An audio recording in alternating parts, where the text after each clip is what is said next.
bentornati. Stiamo andando verso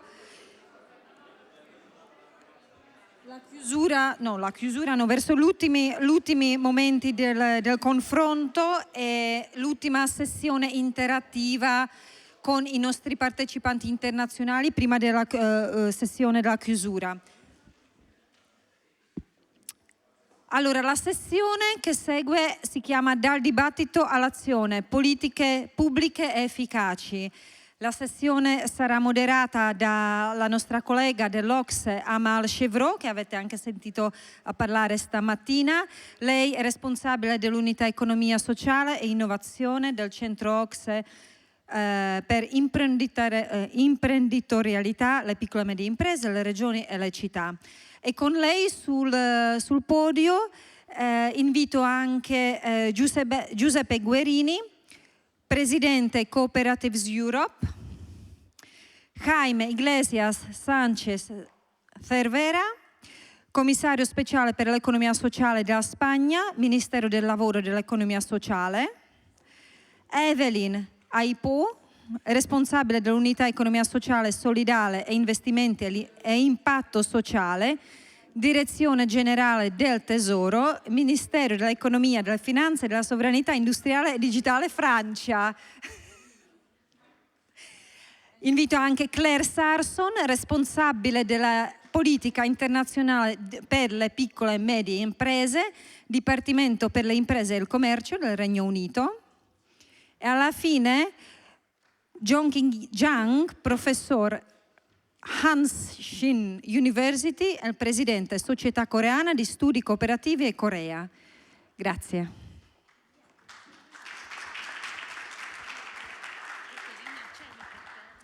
All right, so we are the last panel of the day.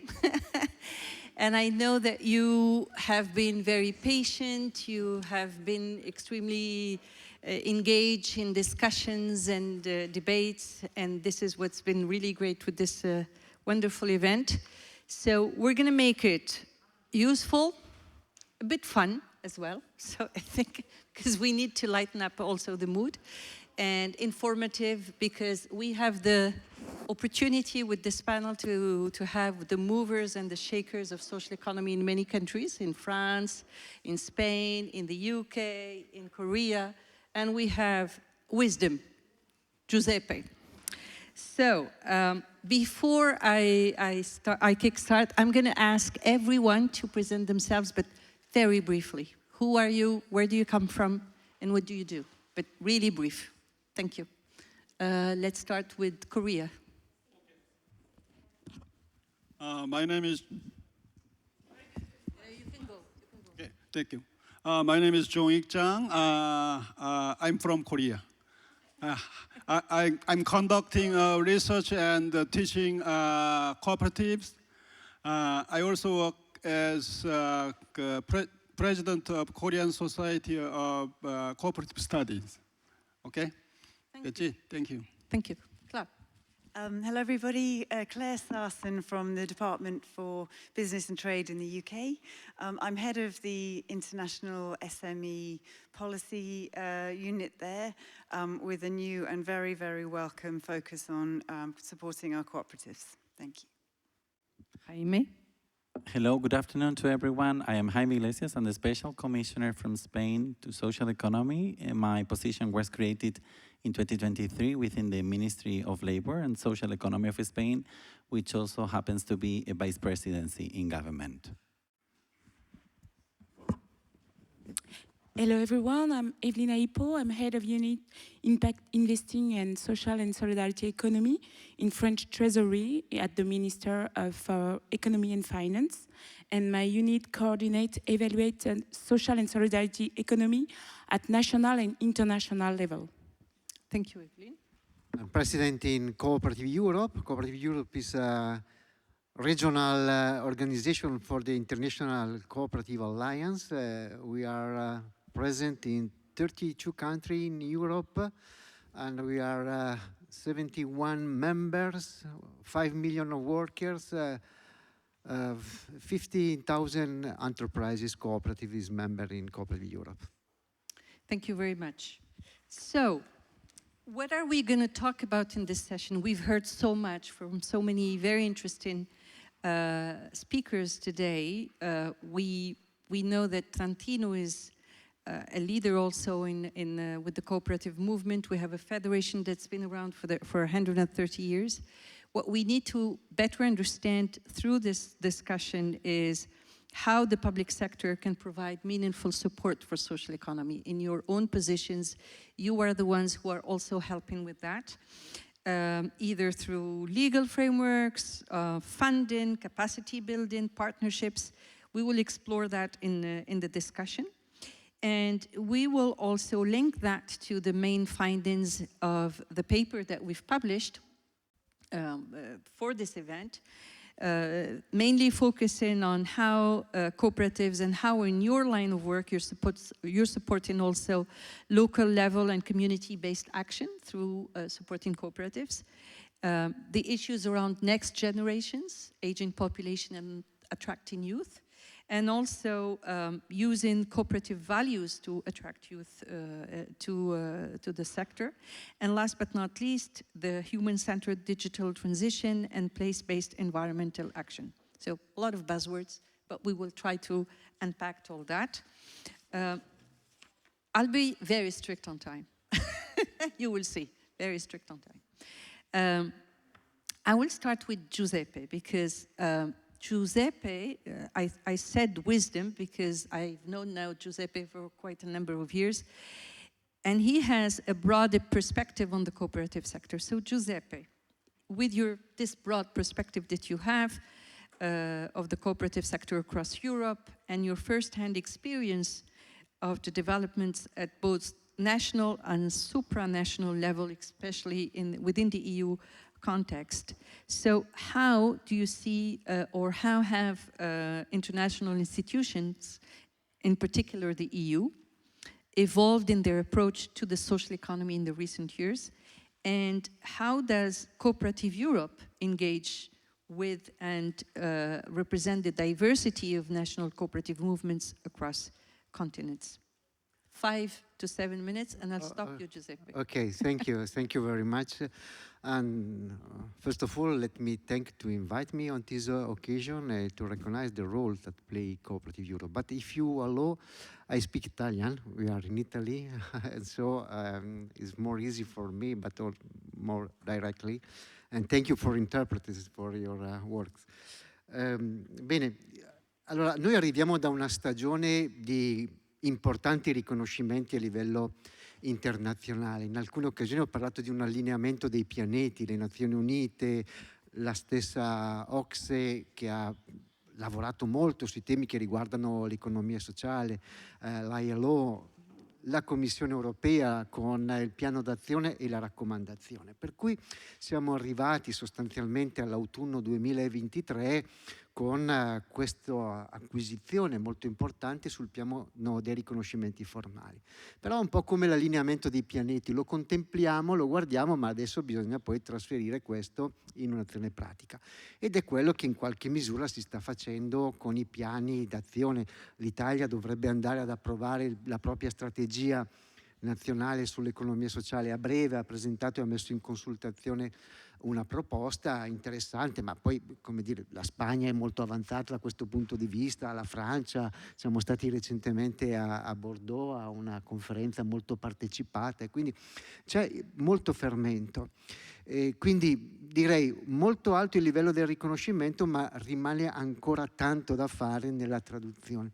E soprattutto credo che il lavoro più importante che dobbiamo fare è cercare di riconoscere a pieno il ruolo misto che giocano le cooperative e gli enti dell'economia sociale, cioè il fatto che hanno una vocazione imprenditoriale molto marcata, molto forte, hanno una dimensione giuridica di tipo privato, ma perseguono una finalità di interesse generale o pubblico. Questo fatica a essere riconosciuto, per cui banalmente continuiamo a essere percepiti un po' come una sorta di settore, una nicchia, qualcosa che ha bisogno di attenzione. E questo è vero, ma non è che abbiamo bisogno di attenzione perché siamo piccoli, fragili o perché abbiamo bisogno di... Ma vogliamo essere riconosciuti perché svolgiamo una funzione che è di interesse generale e che è fondamentale in questo momento in Europa per preservare quella che viene definita a Bruxelles l'autonomia strategica dell'Europa, la sovranità in alcuni contesti, pensiamo alla sovranità alimentare, al ruolo che svolgono le cooperative nel settore agroalimentare, al sistema bancario e di credito diffuso che rappresenta le cooperative. Però poi questo lo mettiamo sempre con questa attenzione un po' di nicchia e non come una piena e potenziale capacità di contribuire a rendere più forte, più resiliente, più capace, più autonomo il sistema economico europeo. Questa è la sfida che dobbiamo giocare ed è un po' quello che cerchiamo di comunicare come Cooperative Europe, cioè dicendo: signori, voi dovete riconoscerci per il ruolo che svolgiamo dal punto di vista imprenditoriale nel preservare la democrazia economica in Europa. Poi se torniamo sul tema per esempio della digitalizzazione, del ruolo che possono giocare le cooperative da questo punto di vista, sviluppando nuove forme di cooperazione basata sulla mutualità dei dati, sulla proprietà collettiva dei dati, sul preservare a livello europeo un controllo dei dati che noi invece abbiamo totalmente esternalizzato. L'Europa oggi dipende non solo dall'estero per le materie prime, ma dipende in molti casi dall'estero. Pensiamo ai sistemi di pagamento elettronico. Io attendo fiducioso all'introduzione ad esempio dell'euro digitale e spero che da questo punto di vista il sistema del credito cooperativo partecipi attivamente e aiuti a preservare appunto un approccio economico europeo anche nel sistema di pagamenti che è totalmente dipendente dai sistemi americani. Su tutti i processi di digitalizzazione dipendiamo dai server americani, dipendiamo da chi ha fatto incetta di dati e sono prevalentemente multinazionali americane e quindi in questo senso noi chiediamo all'Europa di riconoscere questa alleanza con le cooperative per preservare quella autonomia strategica a cui più volte veniamo richiamati, no? Von der Leyen in più occasioni ne parla, ne ha parlato Séjourné, dobbiamo preservare la capacità. Beh, noi abbiamo imprese che non delocalizzano, che sono radicate sui territori, che sviluppano economia locale, quindi noi possiamo fare questo ruolo tenendo viva anche l'attenzione alla democrazia, che in Europa è un bene preziosissimo che dobbiamo tutelare. You did extremely well on the, very proud of you, Giuseppe, on the time. So moving to the UK now, with a question for Claire.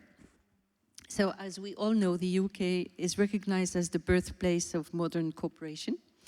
And after facing significant challenges in the latter half of the 20th century, the cooperative sector is now experiencing a renewed vitality and growing policy attention. So in your current position and from what you have seen so far, what is driving this resurgence and this development? Thank you so much, Amal. Yes, indeed, we do have a proud heritage in Rochdale in the north of England, which I keep hearing about in other contexts. They've been pioneers in all kinds of ways. I really must go. But I think the resurgence that you talk about, sorry, that's better. I think, you know, I don't think it's one thing that's driven it. There seem to be a whole number of factors. I mean, there have been sort of updates to our laws over the last couple of decades, which has sort of clarified the definitions and the legal structures. There have been some more moves towards sort of access to finance. We have excellent representation bodies. James from the Cooperatives UK is a big part of this. But I think that actually, in some ways, it feels to me like cooperatives have themselves driven a resurgence because they've been meeting market needs. They are naturally resilient, they are naturally growth-oriented, they are naturally sustainable, and they are naturally serving the communities because needs arose. So I think it's sort of become so many reasons for a resurgence, and I'll come back in a minute to what we're doing about it. In particular, housing, I think I won't repeat what James mentioned earlier, but we've seen a real world of cooperatives supporting the needs for our housing, which has been quite a problem for quite a long time, particularly for young people trying to get on the housing ladder, and some of the examples that we saw earlier. So that's an area of growth. We've seen more community assets being bought. Wonderful headlines, again mentioned earlier, when you see communities saving their local pubs or sports centres or social clubs or all these areas, and again growing them from that space. So we've seen those assets and growing cooperatives from acquiring local assets has been a big area of growth, and more generally a big area of growth around sort of employee-owned businesses. In fact, really quite impressive, and it stemmed from some sort of tax relief that was available. So again, we're seeing areas of growth. So we are seeing a certain surge. But again, if we look at how we compare to other parts of the world, and particularly other parts of Europe, much as we pioneered co-ops in the way that you did here and other parts of Europe did, we haven't sort of embedded it in our economies in the same way. So about 2% of our GDP compared to sort of 8 or 7% in other countries, Germany and France. So it's not really, it's, you know, we're small. But we see that resilience, we see that potential. And that's why, again, as James mentioned earlier, we had a new government last year who've committed to doubling the cooperative sector in the UK. Now, we can talk about exactly what this means in numbers, and James, thanks to you and your organisations for having a crack at exactly what that means.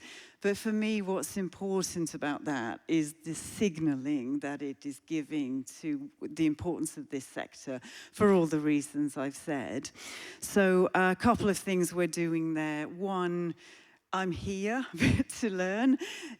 Genuinely, I mean, you didn't have to ask me twice to come to this beautiful part of the world, but really understanding how you have embedded and the success of your cooperatives in this part of the world and in other parts of Europe is absolutely key. Also, we're about to launch a call for evidence. So this is about one of the ways we're getting stakeholders of all kinds involved in how do we really honour this commitment to growing the sector and putting the weight of government support behind the sector. What does it actually mean? So forgive me, we are at the start of that process. We're going to be imminently asking lots of questions about what's the evidence, what is it that you need, and in fact, I'm very much taking what I've heard today about what's our vision, not this law or that financial instrument, but what's our vision? I think I'm really taking that away from what I've learned today. So that's all coming, and if you want me to come back to this beautiful part of the world and tell you all about what that told us, I will.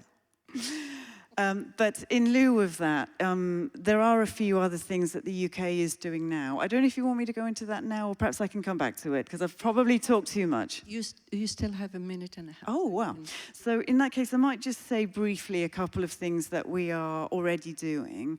So we've talked a lot about this question of awareness, advice and skills.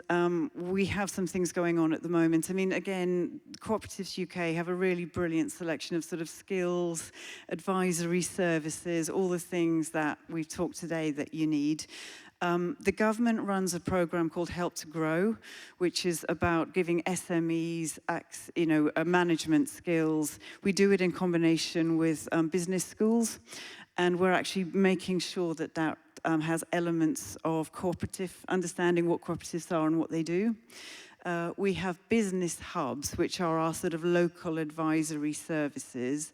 Again, funding for that services is going to depend on making sure that they earmark advice and services for their local cooperatives.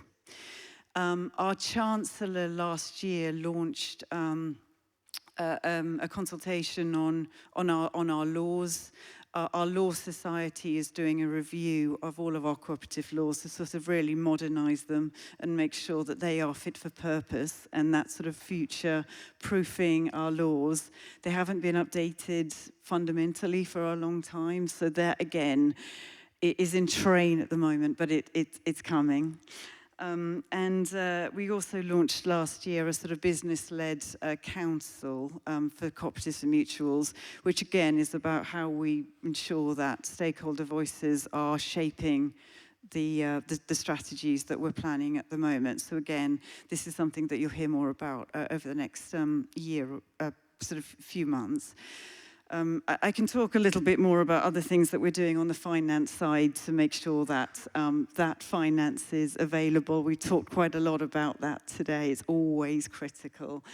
But again, these are some of the things that we're doing. So I'll leave it there for now, if that's okay. Yeah. Thank you. Perfect. Well, thank you so much, Claire. And I would say that, okay, you said you're small, but I think it's small and mighty. So, you know.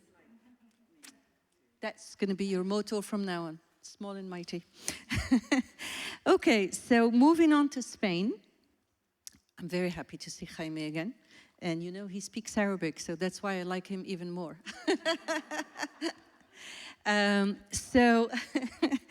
Jaime, Spain is recognized as one of the leading reference in social economy. You have a law, you have strategies, your autonomous regions are very well advanced and everything, and you're playing a major role at, of course, regional, EU and global level.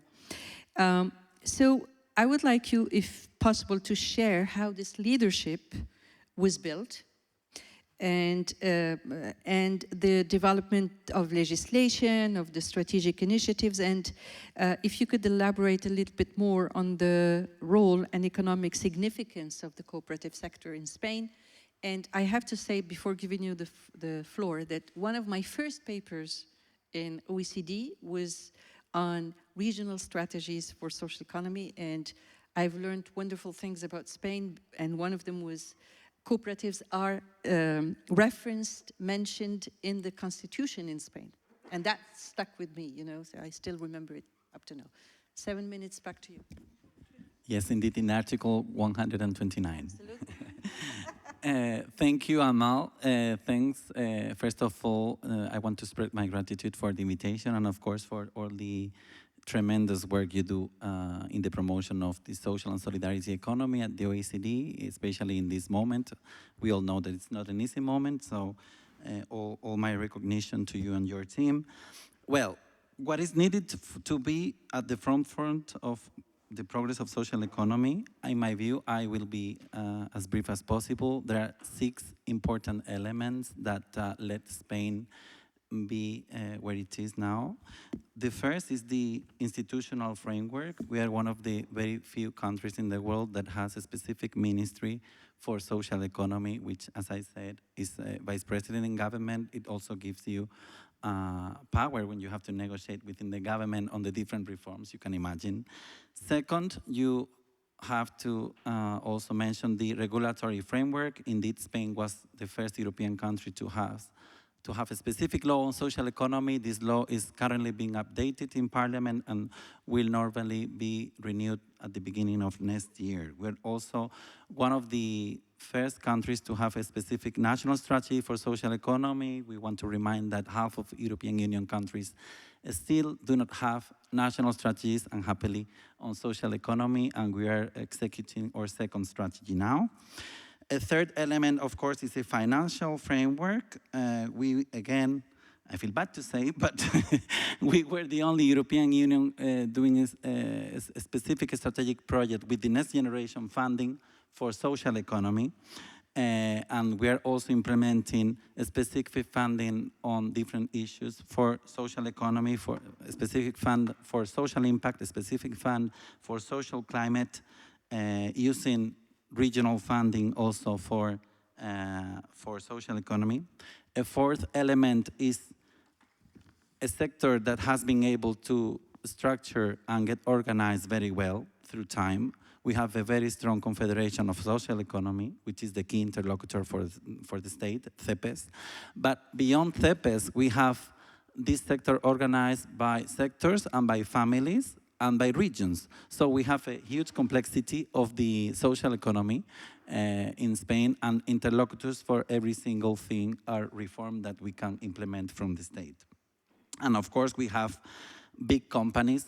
We had today one of the biggest ones in the health sector, but we have big companies on social economy in the industrial sector, in the agriculture, the finance, in the consumers issues, or for example, also in the distribution of pharmaceuticals. We also have a consultory advisory council, so that the state has a specific body to interlocute with the sector. This is the Social Economic Development Council that meets regularly for a strategic decision-making with the state, but also with the regions and with the different ministries of our government. A fifth element would be, I think, localization. As you were saying, we also have regional strategies, regional packages of support, funding support, and regional laws for social economy in almost all the Spanish regions.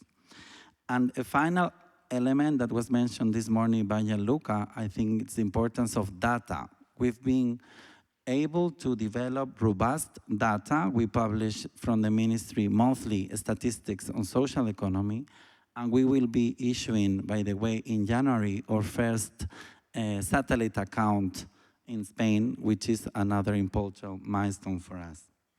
Now, when you have all these in place, you still have lots of pressure from the sector because you still need to do more progress. And in this stage, basically, our priorities are the following. First, consolidating social economy as a cross-cutting policy within the government. The success of our policies are not only measured by what we do at social economy in our ministry, but also about we measure the success of our policy, but on what the rest of the ministries of the government do with an impact on social economy. For example, we are very much happy to have a specific chapter on the National Plan for Housing with cooperative housing, or we're very much happy to have specific funding within the energy programs to energy communities or energy cooperatives. These have been recent successes that probably would not have been possible if we didn't have a ministry in the Council of Ministers raising the flag of social economy constantly. Second, something that we discussed today, but I think it is more and more obvious that we need social economy to confront, to approach modern day challenges. And we have to make people conscious of this.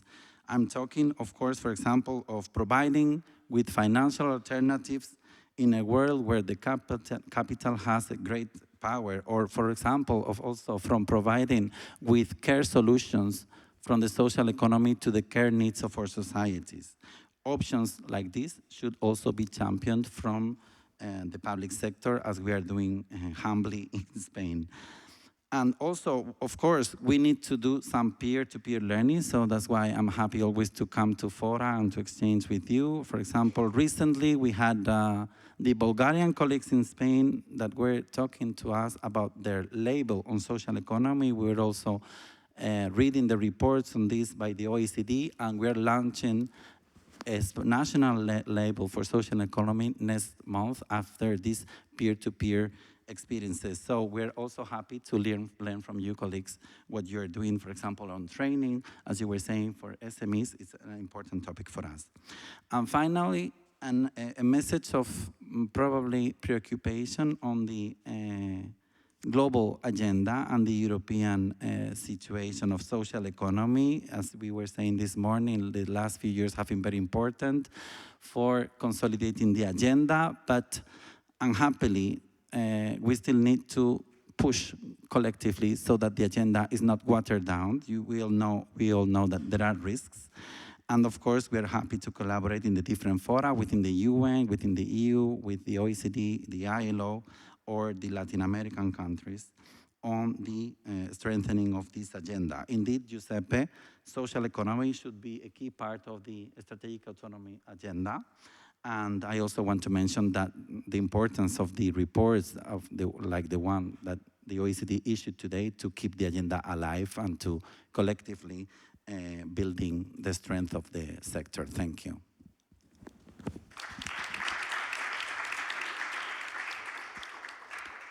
Well, I don't even have to watch time. You're doing great, all of you, so far.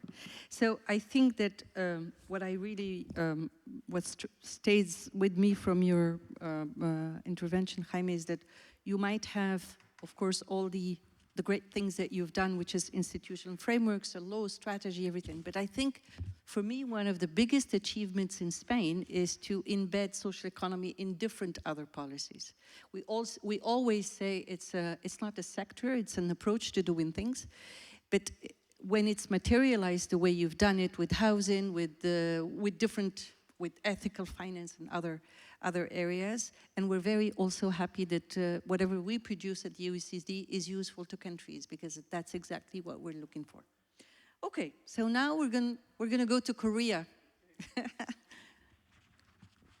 Okay, so Jeonjing, what I want to understand, and I think here the audience is very much looking forward to listening to you, because you bring a great experience from Asia.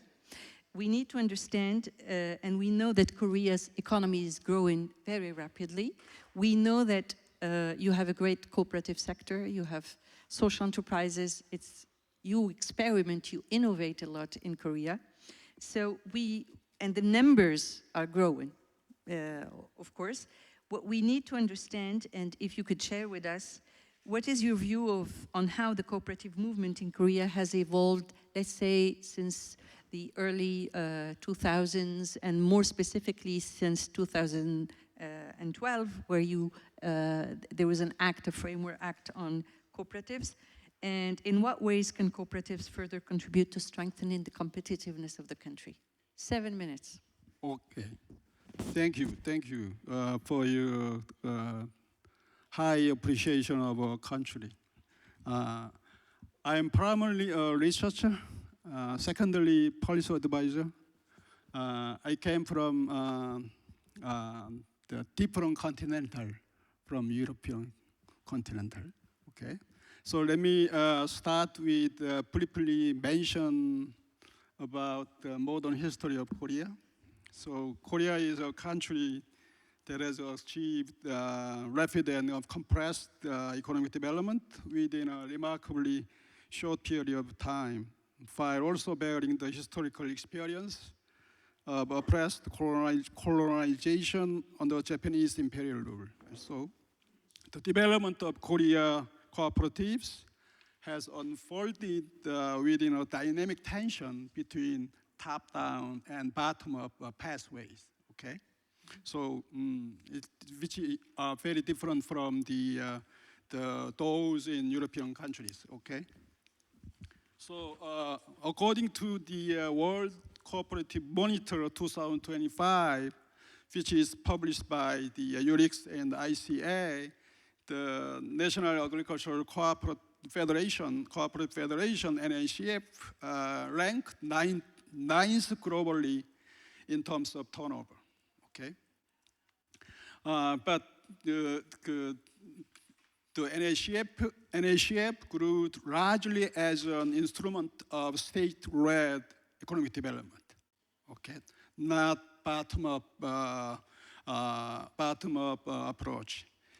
As in many other developing countries, Korean government used agricultural cooperatives and SME cooperatives as tools for implementing national economic policies during rapid industrialization. But at the time, grassroots movement continuously emerged in resistance to governmental control over agricultural cooperatives. Citizens organized voluntary mutual aid groups and established credit unions, ensuring the persistence of bottom-up cooperative traditions. Okay, so we have two different pathways of cooperative history. Okay, as Amal mentioned, the implementation of FAC in 2012 marked a historical milestone, granting citizens legal freedom to form and operate cooperatives. Before FAC, if you want to create agricultural cooperatives, you need to collect at least 300 farmers to establish agricultural cooperatives. You need to follow very strict rules designated by the law.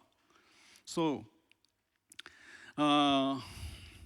but the FAC changed very much. This reform significantly expanded the space for bottom-up cooperative development in our country. Over the 12 years since the implementation of FAC, approximately 27,000 cooperatives have been established. Okay, among which about 52%, 14,000 cooperatives currently active, not all active. Okay.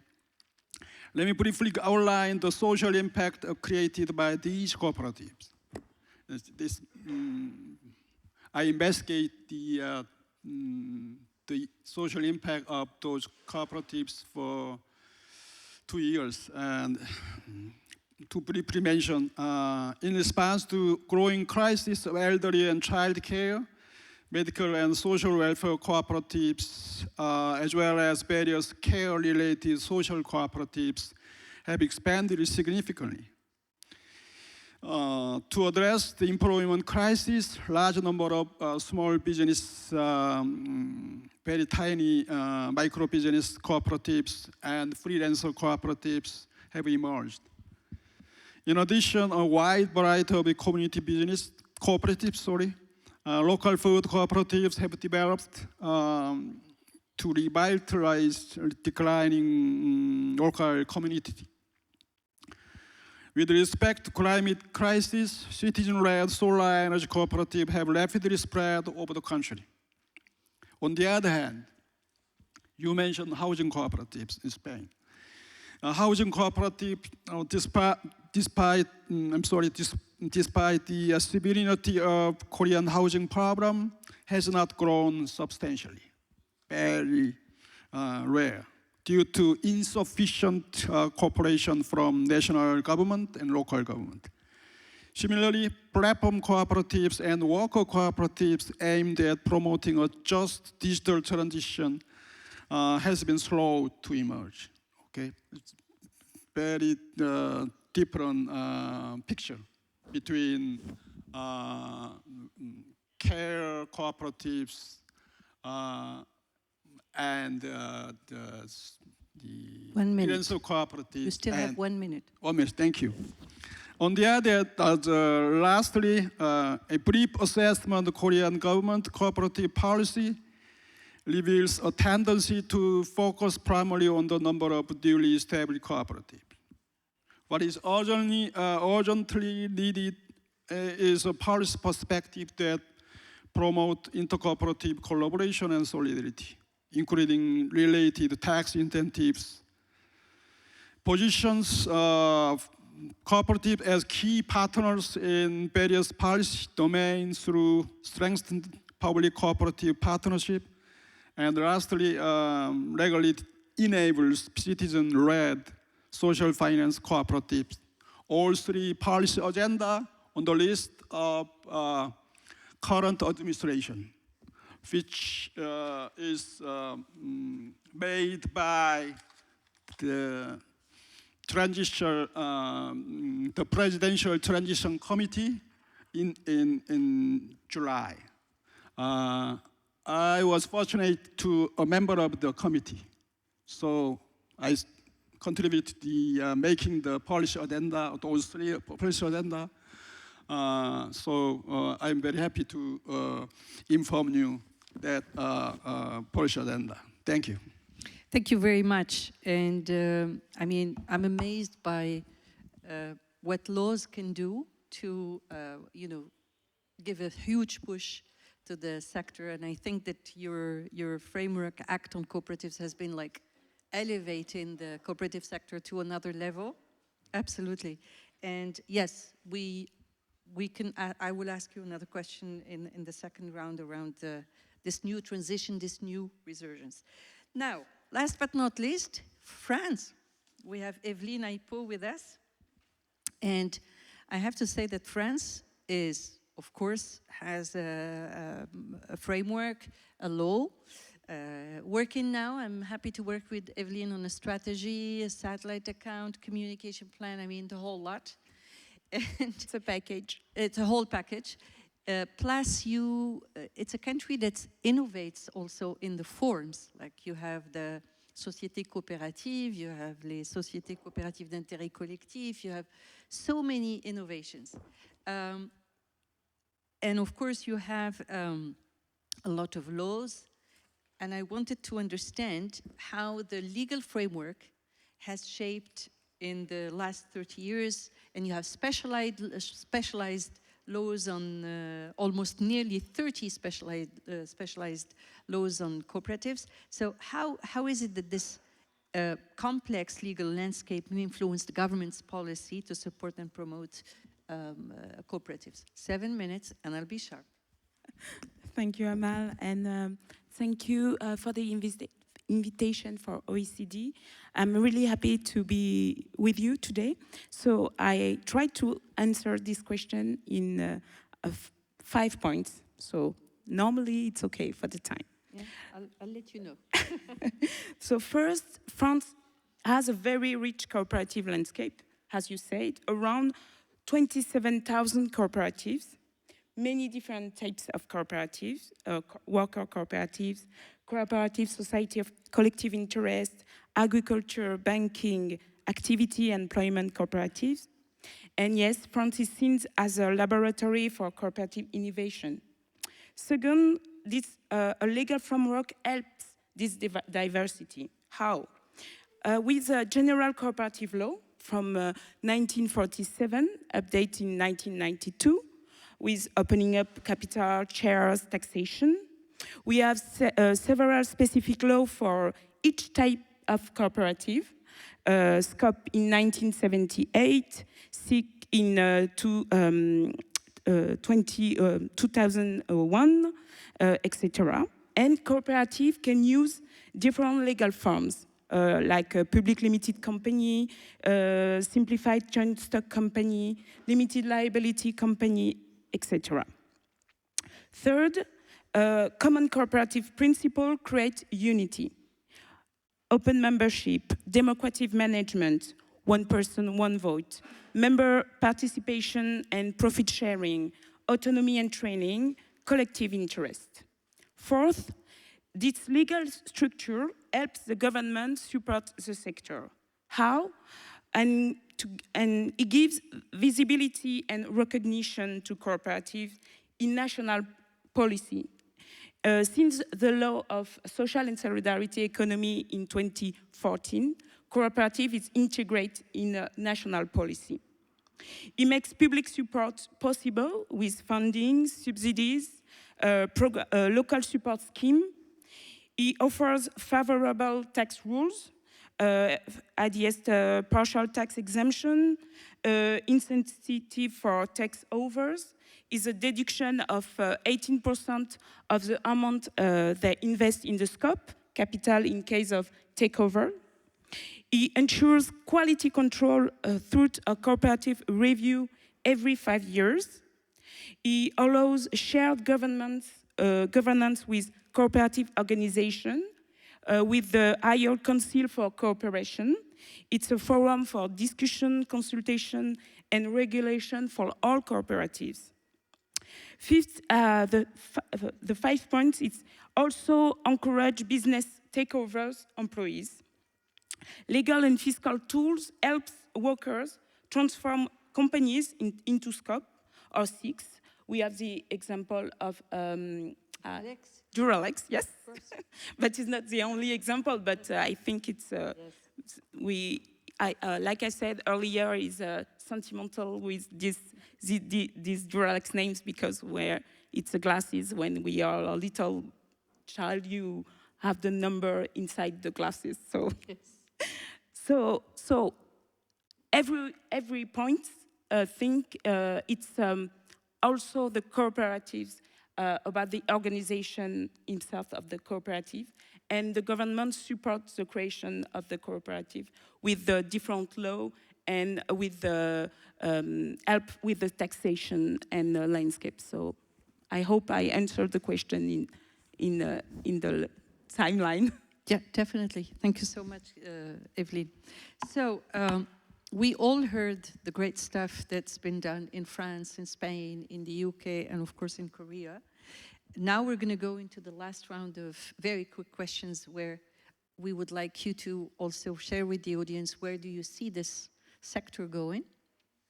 So I'm going to go back again to Giuseppe, because he has this bird-eye view on what's happening in the EU, but also around the world. So Giuseppe, can you tell us, for instance, what, in your opinion, which European and national policies have been very effective, for instance, in supporting cooperatives in their digital transformation? Because we've heard a lot about digitalization, and if you can share one or two successful examples. Okay, very interesting question about the national policy to, sorry, I switched to Italian. I'm so used to speaking English, but I am in my home, so I speak Italian. Casi in cui la traduzione delle politiche concrete di supporto alle cooperative sono prevalentemente qui, perché UK, abbiamo sentito, sta facendo interventi molto interessanti, ne sta facendo molti la Francia, la Spagna, sono esperienze molto interessanti, però in realtà se guardiamo anche al di fuori dell'Europa ci sono tanti, io ho scoperto anche con una certa sorpresa che ad esempio la Turchia ha sviluppato un piano quinquennale di supporto alle cooperative, stanno nascendo esperienze anche sul piano della innovazione digitale molto interessante. Nidamap è una cooperativa sociale in Turchia che ha introdotto anche una legislazione che riconosce le cooperative sociali, che ha sviluppato un sistema di app con intelligenza artificiale per lavorare sulle emergenze, adesso per fare un esempio. Altri esempi molto interessanti che riguardano la digitalizzazione, ad esempio un'esperienza a pochi come sede legale a pochi chilometri da qui a Innsbruck c'è una cooperativa che ha come soci, se non ricordo male, circa 200 università, e ha sviluppato un sistema di lettura digitale, anche questi applicando intelligenza artificiale, per la interpretazione di codici antichi, lavora sui codici, su documentazione storica.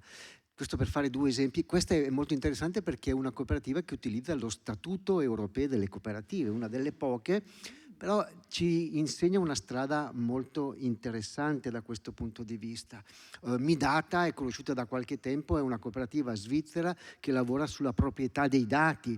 E allora qui se pensiamo alle politiche europee, il Digital Governance Act, il Data Governance Act, scusate, molto interessante con l'introduzione delle data cooperatives che potrebbe offrire un'occasione di sviluppo. Quindi in realtà si possono trovare delle forme di sostegno alle cooperative molto interessanti in diverse policy, ma bisogna crearle. In Spagna, ad esempio, c'è una delle più interessanti e più rapide dal punto di vista dello sviluppo, piattaforme cooperative di delivery, che è Give It, nata a Grenada, in pochi anni ha avuto una crescita molto importante.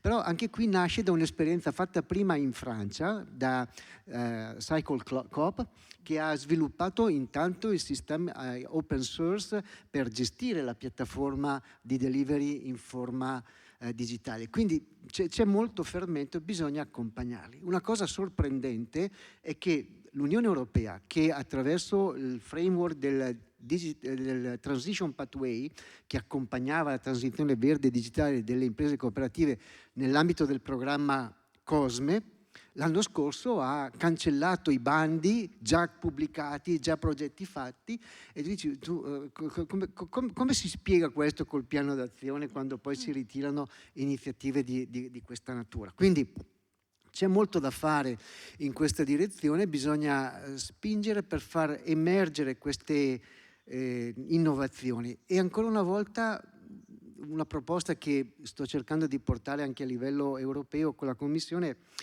volete introdurre il 28° regime, ne avrete sentito parlare tutti quanti, cioè l'introduzione di un regime, una sorta di stato virtuale per favorire la nascita di start-up innovative e accelerare lo sviluppo di queste con regole speciali, meno burocrazia, più semplificazione. Bene, coniughiamo il 28° regime con lo Statuto Europeo delle Cooperative e proviamo a far nascere qualche esperienza cooperativa che crei davvero un sistema europeo di democratizzazione dell'economia digitale, sviluppando anche le potenzialità che ci dà il Data Governance Act. Quindi davanti a noi abbiamo delle prospettive molto interessanti, serve un grande impegno da parte nostra in formazione, investimento, capacità di far crescere le competenze, dall'altro campo far riconoscere l'Unione Europea, perché la prima volta che ho incontrato la DG Grow a luglio dicendo ma noi siamo interessati al 28° regime, mi guardano e dicono ma cosa interessa il 28° regime alle cooperative? Voi siete piccole imprese, un po' di commercio, un po' di biologico. No, non è così. Noi siamo fortemente interessati, perché uno degli ostacoli allo sviluppo dello Statuto Europeo delle Cooperative è che ci sono 27 regimi regolativi differenti.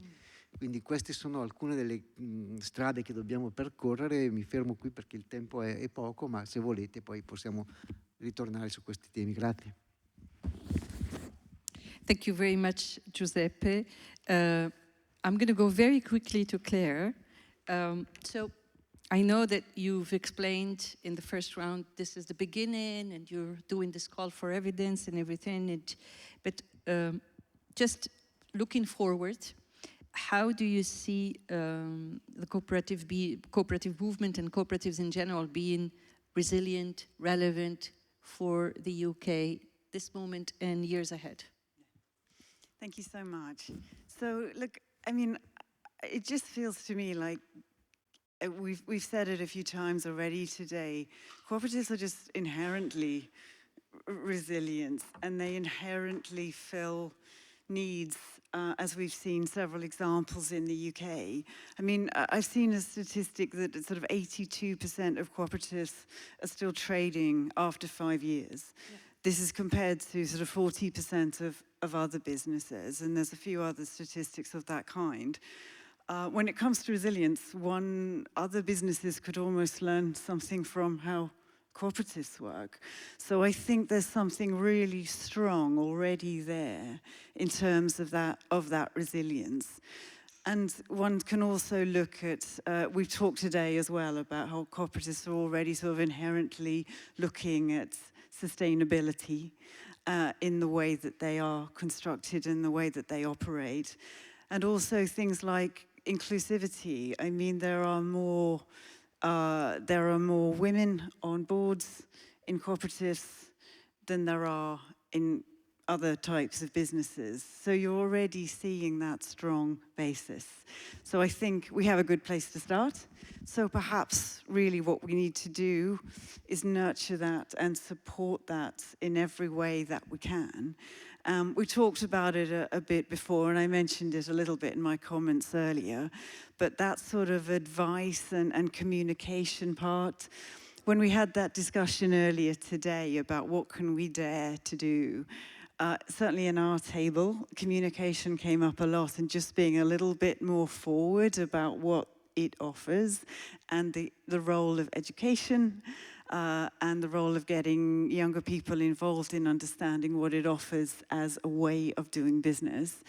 I just can't sort of stress that too strongly. You know, we talked about some of the things that we're doing in the UK, and in fact we talked a bit earlier, Amal, about the sort of Pride in Place initiatives, which again is about really allowing new funding for ideas to how we support our communities. So again, it's just that nurturing and providing that support. We in the UK think a lot about our high streets as well, and there's a real moment for cooperatives have a big role in sort of that revitalization of our high streets. I think we've seen it a lot. I know the OECD does some really fantastic work on how we revitalize our cities and our towns, and high streets are a very real physical manifestation of health of our society. And we see cooperatives there as well, and making sure we've got the legal framework so that they can set up retail and grow. We went yesterday to a brilliant cooperative square here, which brings so many items together. I think we have a lot to learn there. So again, how can we nurture this kind of activity?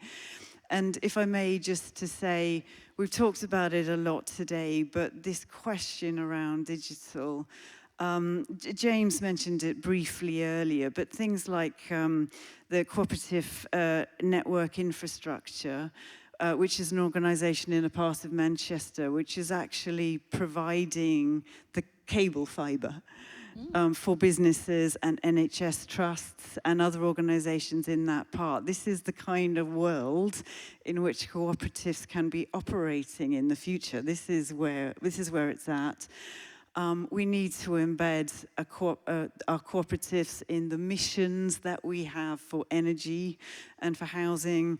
Again, we've talked about it a lot, but these questions of infrastructure, be they energy, be they digital, and supporting net zero across the board, these are the areas that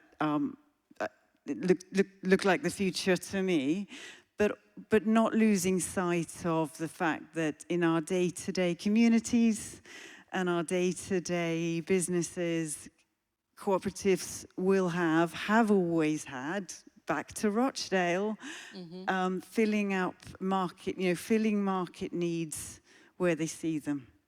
Be it a pub, be it a social club, be it a farm, and that's critical. I'm excited about how we can continue to link that real people-focused work with digital platforms. What might a digital platform, a digital way of doing things allow these types of organisations to grow in different ways? And we as government just need to hear what's good and what's working and find ways to support it. And I really hope that's what we're going to do in the UK. And I'm so excited to hear more about how you're doing that in other countries, including right here. So thank you. Thank you very much, Claire. And I'm pretty sure that everyone on the panel agrees with you. So I'm going to ask the last panelist to be very brief. So Jaime, for you, the question is about youth. We've heard a lot about, okay, this is a great sector. How do we bring young people to the sector? Yes, so I think despite all the growing recognition of social economy that we've achieved in the last few years, people still need to know more about the initiatives that are being developed by social economy, and we really need to make more visible the social economy initiatives. Actually, I think it's important that people understand that when they consume social economy, they are also investing in a better society. So I would like to ask, for example, people in the room, how many people here, they consume their electricity bills through energy cooperatives in their houses? Can you raise the hand? Maybe about 10% in the room. How many of you have your savings in cooperative bankings or ethical funding? Maybe about 30%. You see, we are among convinced and still much to be done, you know? So a lot of things to be done. What happened there? Yeah, so I keep boosting the sector, but collectively we need to do the exercise that we're still not betting enough on social economy consumption. So the battle of the communication is there. The battle of the social media is there, and many people and many important players of the traditional economic sector do not want the social economy to be strengthened. We have to be aware of that, and we have to collectively reinforce the communication. And of course, the youth is a key point. It's a key point also of our strategy. One of our priorities for next year is actually building a global public alliance with the youth on social economy in Spain, so that we can also engage with them on a common agenda on how to raise the profile among the youth on social economy.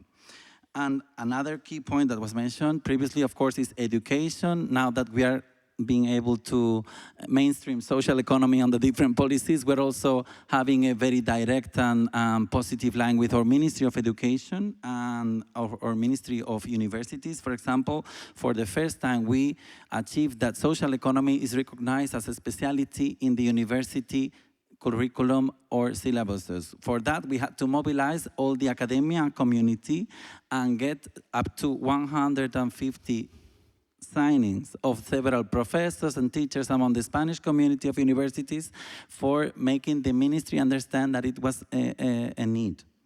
And finally, we also launched another important tool that I want to talk about today, which is the Arritmendareta Social Economy think tank, basically to make also Spain part of the international research and international analysis on social economy. This center is based in the Basque Country, and it also has an international advisory board, of which Amal is part of. And there's a lot of expectations on what it can deliver also in terms of visibility and, of course, research on social economy. In short, we need the commitment of all the stakeholders to keep expanding the social economy market and the social economy agenda, and we really see in Spain that the future and the challenges that we face call for a stronger role of social economy and cooperativism. Thank you. Thank you very much, Jaime. Yes, and thank you again for waking up everyone with your very relevant questions. And I also 2 points in your intervention: the global alliance with youth, because that's one way to bring them an education. Last but not least, we have Korea and France still to speak. So same question for you: where do you see the cooperative movement heading to in Korea? And if you can be concise.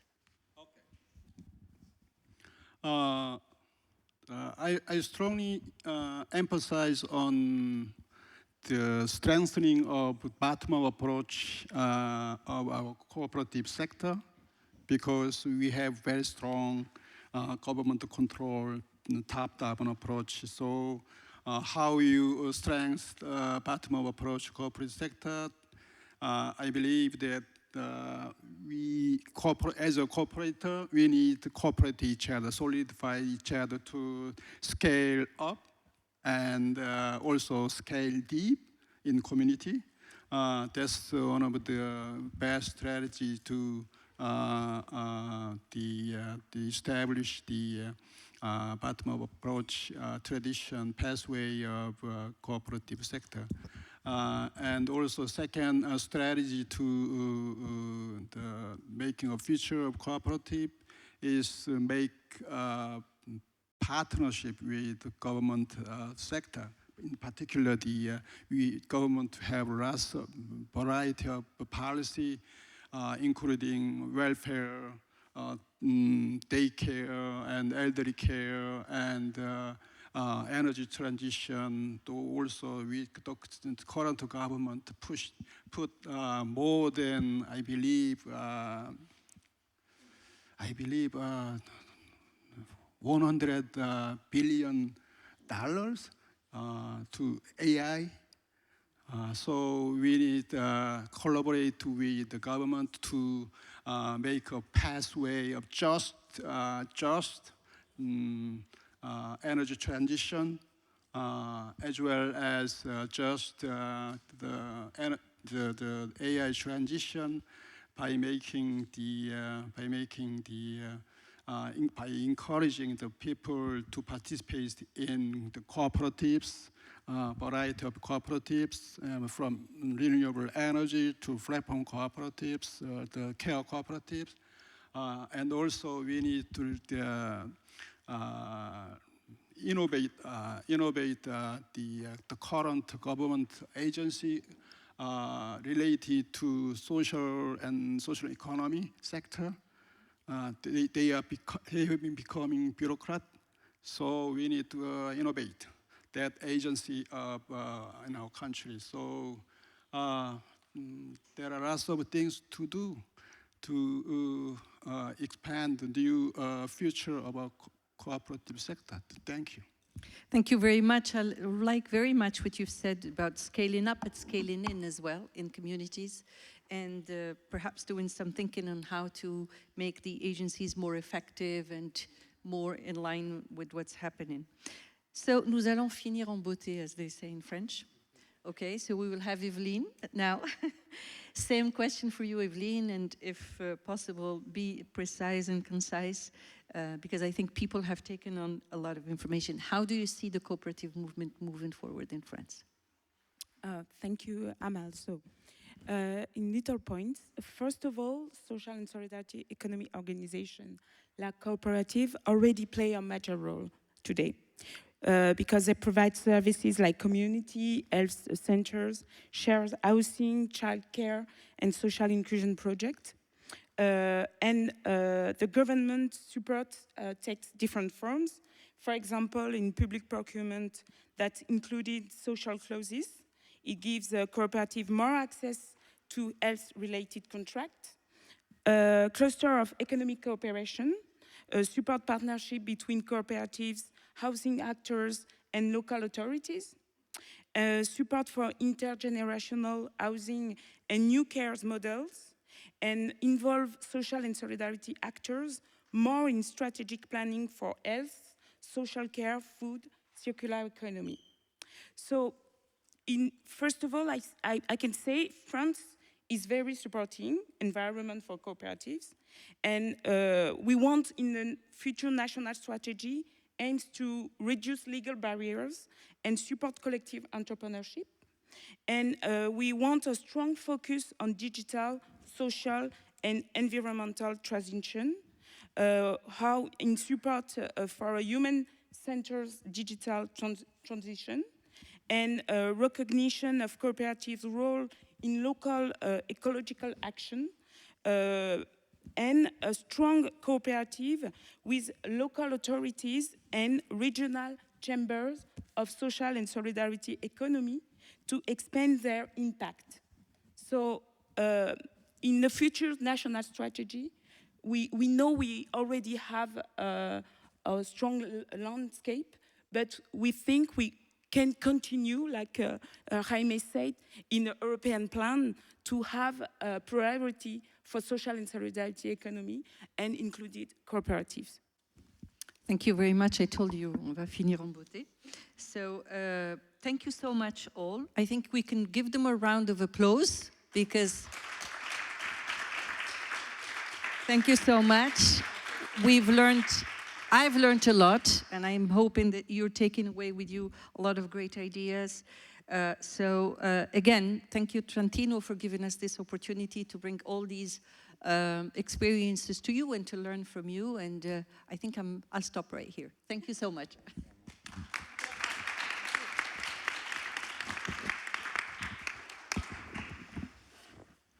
Io ringrazio Amal per ottima moderazione e anche ai nostri relatori. Ah, la foto del gruppo, ok, for a group picture. E noi stiamo per concludere questa giornata piena di riflessioni, e ci manca l'ultima sessione, la sessione su riflessioni finali e conclusioni. Esattamente, è quello che mancava, fare un po' un po' una conclusione ragionata su quello che è stato detto, forse anche quello che non è ancora stato detto, perché ci sono 3 report pieni delle informazioni, degli spunti e delle interessanti idee da mettere in campo. E per questa l'ultima sessione invito Alessandra Proto, responsabile del Centro OCSE di Trento, Jenny Capuano, responsabile dell'area formazione e cultura cooperativa, Federazione Trentina della Cooperazione, e Riccardo Bodini, direttore di Eurix.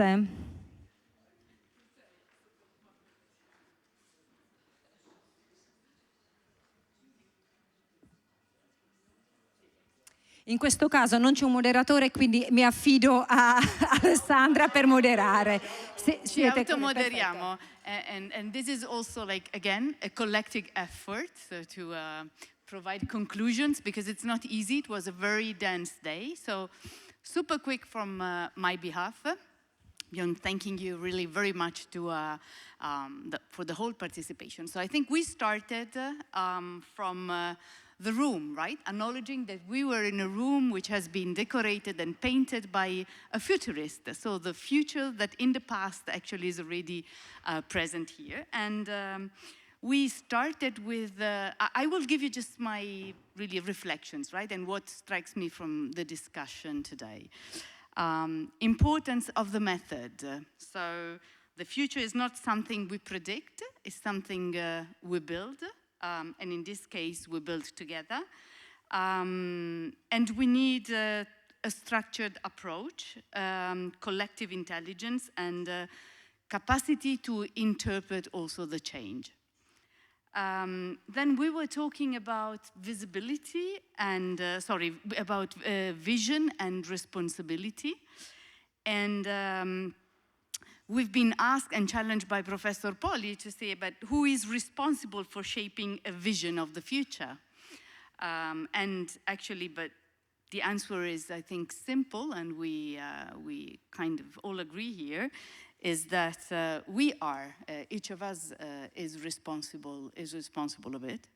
But responsibility also requires mechanism to listen, to be able to understand what is going on, to give value to different voices, and to have really the capacity to integrate these voices and this possibly also different understanding and diversity into a common vision. Synthesizing diversity into a common vision is a very difficult but powerful exercise. Then we went to the role of cooperatives, that of course we're talking a lot here about how they can, with different examples, national but mainly international examples, and how they can play a unique role in addressing social issues, having this holistic approach. We saw that in Korea. I think what's super interesting to see how having, going beyond silos, going beyond the borders, and having a holistic approach really centered on the needs of person, right? And I think that was very, very interesting. So deliver care services, empowering workers, offer this kind of community-based support for aging population. And so linking here also the needs of the aging population with also of the next generation. So how to engage, this brings us to another piece of the discussion of how to engage new generation into the cooperative system, give them really a voice.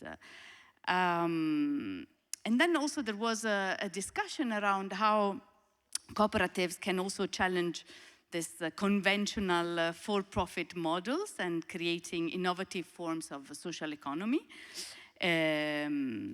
social and economic value for members and users, and that they can do it by leveraging on data and the importance of data, which was also recalled in the last session, But also we were pushed and suggested by Salvatore to go beyond data, because data alone, they should be interpreted, right? And so to find a way to go beyond just the economic recognition or the economic information that data can provide, but give them a way to interpret also the impact that is not visible at this stage. So to invent a different way of reading the reality.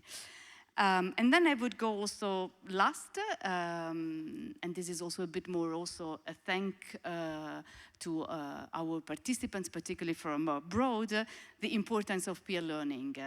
From local to global, but global to local. I think that this exercise, again, is not that easy, because it's the easiest way is to say, oh yes, that's interesting to have this, holistic approach, but yeah, our regulation is different. We don't have, the possibility. Korea is very different from Italy or from the UK. So, I mean, being defensive is an easy attitude, whereas being able to understand and learning and taking the different pieces that can be really inspiring for us and helping us probably also to open a bit the mind and finding, as I said, inspiration and this kind of peer learning, I think, again, is a very powerful exercise, and I really thank you very, very much for all what we have done today, but also in the past days and hopefully in the future. Thank you. So I think this.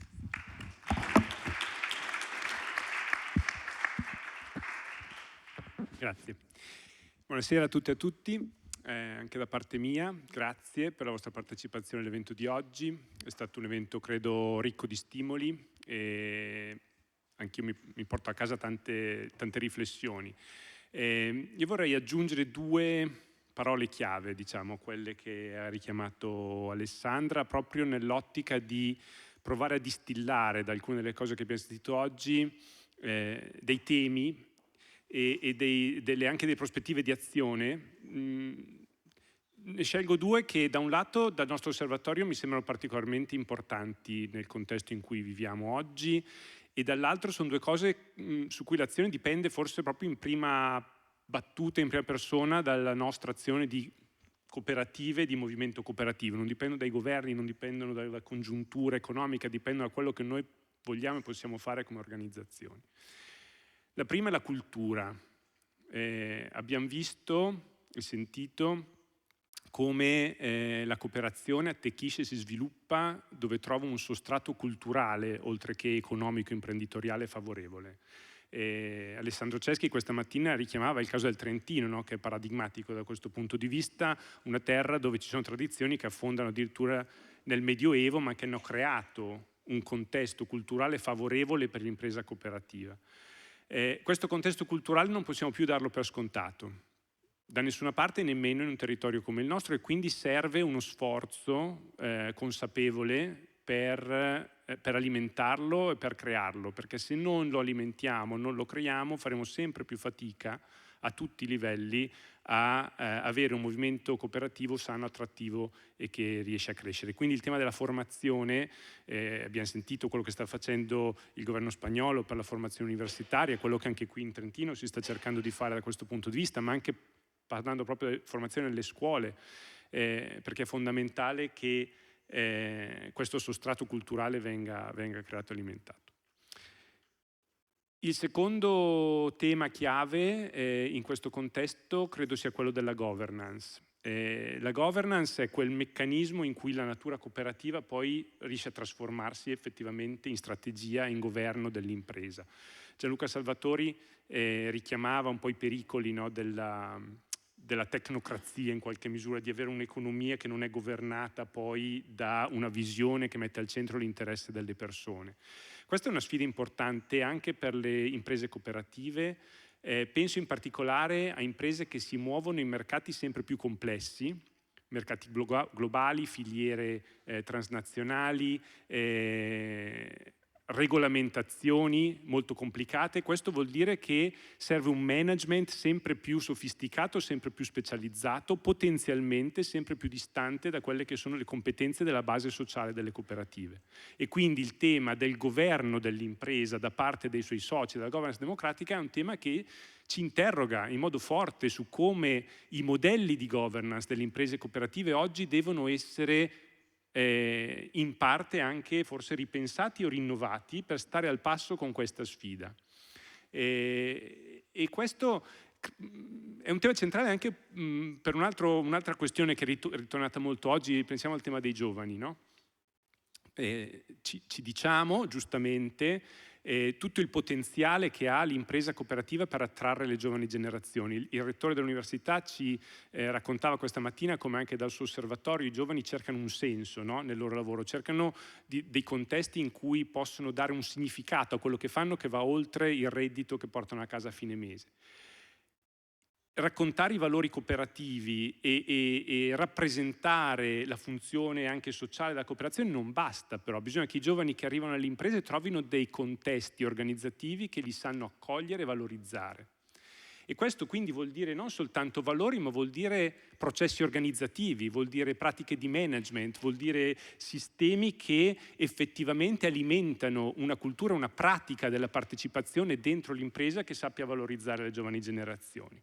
Ecco, questo quindi si collega poi ovviamente anche al tema della governance. La governance, come dire, è il punto più alto, se vogliamo, di partecipazione, l'accesso ai vertici, no? Agli organi decisionali, ma ci sono anche tanti altri livelli dentro un'impresa cooperativa in cui la partecipazione, la responsabilizzazione, il coinvolgimento dei giovani può essere favorito. Ecco, quindi un po' delle varie cose che si sono dette oggi, mi porto a casa un po' queste due come due punti di attenzione, perché poi questo valore della cooperazione che tutti riconosciamo e che anche oggi è emerso molto bene, riesca davvero a continuare a far fronte alle sfide importanti che ci aspettano. Grazie.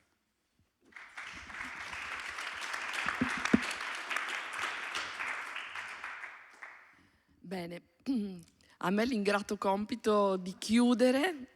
Come vedete non sono Mister Ceschi, che purtroppo ci ha dovuto lasciare perché aveva un importante impegno istituzionale, e quindi vi porto i suoi saluti. Parto con dei ringraziamenti. Allora, il primo a tutti voi che avete resistito a una giornata molto lunga, densa di pensieri, di parole che credo dovranno anche trovare il tempo di sedimentare. Qualcuno ha lasciato un po' prima questa sala chiedendomi se ci sarà un report, se raccoglieremo anche tutto lo scambio che c'è stato durante la giornata, proprio perché effettivamente gli stimoli sono stati molti e forse vale la pena anche di fissarli per provare a vedere anche come crescono, insomma, all'interno delle nostre organizzazioni. Io volevo anche ringraziare tutti i partner di ricerca, un'occasione preziosa, a partire dall'OCSE, dalla direttrice di Trento, Alessandra, Caterina, che anche oggi ha brillantemente moderato, anzi chiederei un applauso per Caterina, la ringrazio. Non ha solo moderato oggi, ma insomma in questi mesi abbiamo lavorato intensamente insieme proprio perché un po' tutto questo lavoro procedesse. L'OCSE Parigi, Amal, Melis, Asia, che so che ha contribuito, e tutti i partner internazionali che hanno contribuito con i loro casi. Eurixe, qui rappresentata dal suo direttore Riccardo Bodini, ma c'era oggi appunto il segretario generale Gianluca Salvatori, la presidente Paola Iamiceli, e davvero per tutto il lavoro, insomma, che in questi mesi abbiamo fatto anche assieme all'Università di Trento. È qua presente il professor Poli, con Scopia, con cui abbiamo condotto i laboratori di futuro. Prima in federazione, come vi abbiamo descritto nella mattinata, invitando cooperatori e cooperatrici ad unirsi a noi in questo anche grande sforzo di immaginare il futuro, come sarà la cooperazione del 2050. Non è stato un esercizio facile, anche mettendo insieme punti di vista molto diversi, e poi attraverso l'esperienza dei laboratori territoriali, grazie anche a Gerardo De Lutzenberger, a Erika Raimondi, a Federica Tonolli, a Ilaria Rinaldi. Siamo andati nei vari territori proprio per chiederci come questi trend impattano sulle nostre comunità, quali bisogni stanno emergendo e come la cooperazione può continuare a rispondere.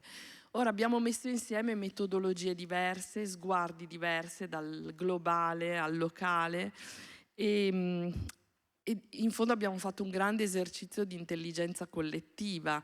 Abbiamo avviato dei processi di partecipazione che vorremmo potessero continuare, non per continuare in un dialogo infinito, ma per poter, proprio per riprendere anche la metafora usata stamattina dei mattoni, a un certo punto anche concretizzarsi in progetti concreti che vanno a costruire quella visione di domani che ci rappresentiamo collettivamente insieme.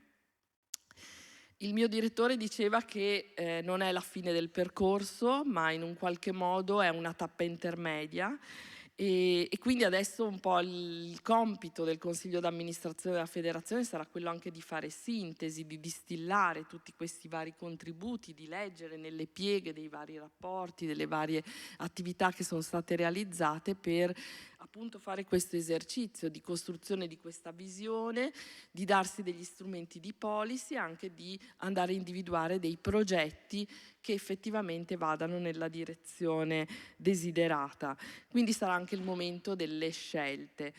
Per questo non è facile chiudere. Anch'io avevo scelto 3 parole chiave che mi porto via, ma che evidentemente sono parziali e che di fatto, non essendoci messi d'accordo, però ricalcano quello che hanno già detto i colleghi. Comunque le condivido. Da un lato in italiano abbiamo la parola senso, che ha un duplice significato. È partito il rettore, proprio lo citava Riccardo, dicendoci che i 16.000 studenti con cui lui è in contatto non cercano tanto di realizzarsi in termini di successo individuale, personale, ma proprio cercano un senso, perché in italiano senso significa sia significato sia direzione, e quindi si collega a questa idea di visione di mondo e di futuro che va costruita, che richiamavano appunto anche i nostri relatori del mattino. Quindi adesso abbiamo un po' tutti i mattoncini, tutti gli ingredienti, bisogna capire quale menù in qualche modo si vuole costruire insieme con le risorse che abbiamo a disposizione. Volevo riprendere anche il tema della parola democrazia, che è stata usata fin dall'inizio della giornata. Siamo in un momento di snodo, si è parlato di epoca di transizione, di un passaggio da un modello di democrazia, che è stata la democrazia rappresentativa, ad un altro modello che ancora forse non conosciamo, se non vogliamo, e chiaramente credo che in questa sala nessuno di noi auspichi andare nella direzione di sistemi autocratici. Allora credo che davvero la cooperazione possa continuare ad essere quel luogo di laboratorio, di sperimentazione, di modelli di governance che hanno però il difficile compito, lo richiamava giustamente Riccardo, di equilibrio tra business, che richiede anche una capacità di stare sul mercato, di portare avanti delle imprese con una complessità di una concorrenza globale sempre più spinta, con l'etica, col progetto sociale, con l'idea di giustizia sociale che le cooperative perseguono. Noi veniamo dalla tradizione italiana, che è una tradizione economica che pensa l'economia come la scienza della felicità pubblica, quindi con il compito di generare contesti dove tutte e tutti stiano dentro e stiano in modo si generi benessere per tutti e per tutte. Chiudo anch'io con la parola giovani, che però vorrei interpretare non solo, allora giustamente si è parlato del fatto che oggi nelle società occidentali la percentuale di giovani è sempre più ridotta e quindi in qualche modo quei giovani rappresentano un po' una minoranza, e quindi ricomprendere nella parola giovani tutte le minoranze che nel mondo ancora e anche nelle nostre società ci sono, cioè tutti quei gruppi che non hanno voce. E in parte Samuel Barco ci ha portato in questa dimensione, il fatto che gli aiuti internazionali siano stati pressoché azzerati e ci sia anche un nuovo, in qualche modo una nuova grande transizione che noi forse non percepiamo neanche in modo così forte, ma che riporterà nuovamente i rapporti nord-sud a doversi confrontare, è una issue per la cooperazione, per le cooperative, cioè da ridare voce, ridare spazio a voci di popoli, anche di gruppi presenti nel nostro territorio che magari non partecipano ancora in modo così attivo nella vita delle cooperative, affinché davvero ci sia spazio. E questo forse come lo possiamo fare? Creando occasioni di cultura, certamente, di formazione, ma una formazione nell'idea freiriana di formazione, ovvero di liberazione, di capacità di davvero liberare tutte le capacità, le idee che le persone, i gruppi, anche appunto quelli meno rappresentati, riescono a portare all'interno dei nostri contesti. Questa deve essere la nostra missione. Adesso io evidentemente mi rimetto il mio cappello, che è quello dell'area formazione e cultura cooperativa, cioè generare dei contesti dove riusciamo ad uscire un po' dai silos, e bene o male ne creiamo sempre all'interno delle organizzazioni. Possono essere dipartimenti all'interno di una organizzazione, possono essere ambiti disciplinari, possono essere i settori cooperativi, può essere il pubblico verso il privato, il terzo settore, cioè riuscire, e forse questo grande esercizio di intelligenza collettiva che abbiamo messo in campo con prospettive cooperative voleva proprio essere questo, il tentativo di creare degli spazi di dialogo tra persone che vogliono immaginare un futuro diverso dove abbiano diritto di cittadinanza davvero tutte e tutti. E quindi questo è un po' l'auspicio, l'augurio per la cooperazione di domani. Un grazie rinnovato a tutte e tutti voi per i contributi di questa giornata. Grazie.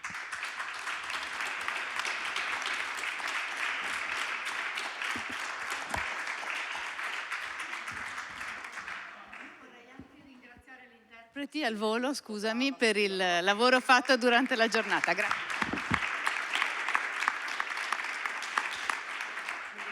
Io forse prima che vi alzate mi aggiungo altri nomi, la lista è lunga, però volevo anche ringraziare i colleghi che stanno in fondo e che hanno fatto possibile questo evento, collega Elisa Campestrin, Sofia Colombi, il